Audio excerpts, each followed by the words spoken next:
kulanti wacan oo wanaagsan daawadayaal idin lahantiinba halka aad naga daawanaysaan waa channelka Som TV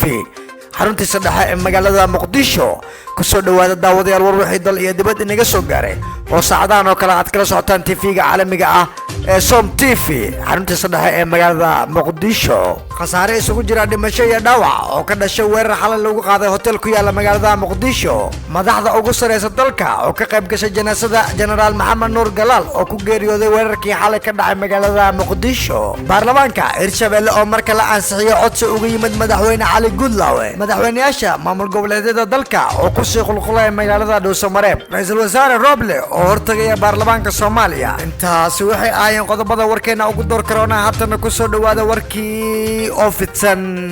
fadlan haddii aad nagu cusubtahay channelka subscribe inoo sar haddii hore aad nala joogto waa ku maasantahay la joogaaga video like inoo sar share comment taliska ciidanka booliska federaalka Soomaaliya ayaa faahfaahin ka bixiyay khasaaraha ka dhashay weerarkii al-shabaab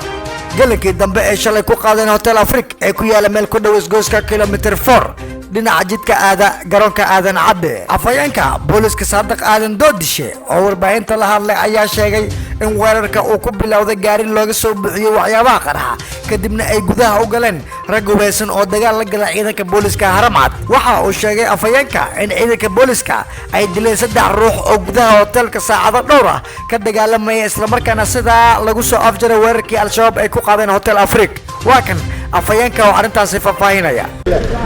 February 2020 galabtay abaarashantii galabnimo ee 31 January 2021 ayay argagixisadu weerar ku soo qaadeen hotel lagu magacaabo Hotel Afrique oo ku yaalay Sona kilometer 4 wadada aada garoonka caalamiga ah ee Aadan Cabde International Airport hotelkaas oo ahaa goob dadka shacabka ay isugu yimaadaan ayay argagixisadu weerar ay ku soo bilaabeen gaari laga soo buuxsho walxaaq qarxa kadibna ay u isticmaaleen nafti haligayaal ugu talagalay inay qarribaan naftooda iyo nafta dadka shacabka ah goobta ku sugnaa ayay ku bilaabeen saasa maanta dhacdaas ku dhacday hotelka inta ilaa hadda la xaqiijiyay waxa weeye dhimasho ilaa 12 qof ah dhimasho ilaa 9 qof ah iyo dhaawac ilaa 12 qof ah oo dhamaantood goobta wax ku wada gaareen waxaan leenahay inna lillahi wa inna ilayhi raaji'uun inta ku dhimatana Allahu naxariisto intii ku dhaawacantayna Ilaahay ha booga dhayo inta dhimashada ah waxay isugu jiraan 4 argagixisadii kamid ah kii gaariga kowda hore isugu qarxiyay iyo 3 kadib nadiifinta iyo afjarka howlgalkaas ay ciidanku ku soo afjareen iyo 5 qof oo kamid ah dadkii shacabka ahaa oo hotelka ku agdhowa walow warbixinta aan helayno ay sheegayso in dhaawacyada ay la sii geeyay isbitaalada magaalada lagu dabiibayo halkaasna ay tiradu ka noqonayso ilaa 12 dhaawaca iyo 9 qof inta ilaa hadda la xaqiijiyay way jiri karaan in dhaawacyadu ay dhimashadu sii kororto oo dhaawac kale qof dhaawac ah ay wax ka gaaraan laakiin ilaa hadda inta aan xaqiijinay waa intaas waxaan ummadda gaarsiinaynaa inay sidaas wax uga dhaceen meesha warbixinta aan siinayna waa mid hordhaca ah warbixinta oo dhameystiran iyo wixii kale oo ku soo kordhana dib ayaan idin kala soo socodsiin doonaa maadaama goobta oo mugdi ah korontadiina ay maqan tahay awgeed ma jiraan wax inta ka baxsan oo gooni ah oo naga siinayno marka waxaan idin sheegaynaa waa idin sheegay dadka weerarka soo qaaday 4 qof baan idin yiri oo qof gaariga hore uu isku qarxiyay 3na hawlgalkii damo soo afjarka lagu soo afjaray dadka dhaawaca ay dadka dhintana tiradoodu dhaawacu waa 12 dhimashaduna waa ilaa 9 qof inta aan xaqiijinay marka warbixinta oo faahfaahsan dib baad ka heli doontaan laakiin waxaan ku sheegi karaa ilaa hadda inta aan haynayna intaas ra'iisul wasaaraha jamhuuriyadda federaalka Soomaaliya Maxamed Xuseen Roble ayaa ka qayb galay salaada janaasada General Maxamed Nuur Galaal oo meedkiisa lagu la dukaday masaajidka weyn ee Isbaahaysiga ee ku yaala magaalada Muqdisho madax kale oo ka tirsan dawladda federaalka Soomaaliya ayaa ka qayb galay salaada janaasada marxuum General Maxamed Nuur Galaal oo shalay ku dhintay weerarkii al-shabaab ay ku qaadeen hotel Afrique oo ku yaala jidka wadada aada garoonka Aadan Cabde International Airport ra'iisul wasaare Roble iyo madaxdii kale ee ka qayb gashay janaasada General Maxamed Nuur Galaal ayaa dhammaan dadkii ku geeriyooday qaraxa alla uga baryay inuu jannatul firdaws ka waraabiyo qabuuro ku yaala magaalada Muqdisho ayaa xilligan lagu aasaya qaar ka mid ah dadkii ku naf waayay weerarkii lagu qaaday hotel Afrique xilli ay ku sugnaayeen gudaha hotelka isla markaana waxa ka qayb galaya mas'uuliyiin ehelo iyo dad kale isagoo ka yimid akademiya Ruusiya ka yimid waxbarashada sare soo qaatay intii ka dambeysana waa isu dhaweyn aad baan isu dhaweyn waxaan ahayn wuxuu yahay taliye wuxuu yahay walaal walaal wuxuu yahay saaxiib lillaahi intaba marka waxaan leeyahay jenaraal maxamed nuur galaal wuxuu ka mid noqday saraakiisha ka dagaalantay buu ahaa dagaalkii 64 wuxuu ka qayb galay dagaalkii 67 wuxuu ahaa ninkii dejiyay dagaalkii wax ka dejiyay dagaalkii u dambeeyay aan galnay saraakiishii wax ka dejisay ee hogaaminaysay ee taariikhdeeda wax ka qortay buu kamid ahaa wuxuu soo noqday taliye ku-xigeenka ama wasiir ku-xigeenka wasaaradda gaashaandhigga ee arrimaha teknikada wuxuu soo noqday wasiirka howlaha guud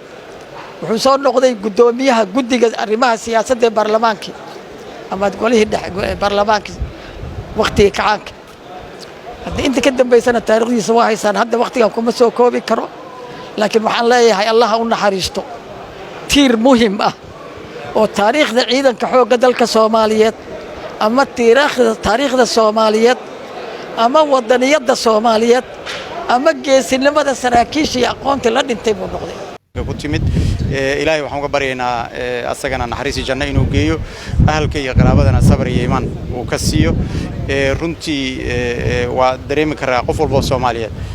taasidan tirada badan leh maalin walba aan soo jeedino inay xanuun badan tahay laakiin hadda inta ugu yaroon awoodno waa intaas Allah u naxariisto wuxuu ahaa nin runtii wadaniya mar walba jeclaa dalkiisa inuu u adeego dalkiisa umrigiisa inta badan nin guriga laga dhaxlaya maahan wuxuu ahaa nin maxaan ku radaa dalkiisa u soo shaqeeyay waqti badan iyo dagaalo fara badanna wadanku markuu galayna ragii kaalinta koowaad qaata ayuu ahaa dadkana waxaan leenahay shacabka lala shaqeeyo hay'adaha amniga haddii hay'adaha amniga iyo Soomaalidu ay wada shaqeeyaan oo maxaan ku radaa shacabku nala shaqeeyo oo aan xog helno oo macluumaad helno oo aan guryaha lagu soo abaabulayo aan ogaano oo geerashada lagu soo abaabulayo aan ogaano oo baadiyaha lagu soo abaabulayo aan ogaano waa ka hortagayna madaxweynaha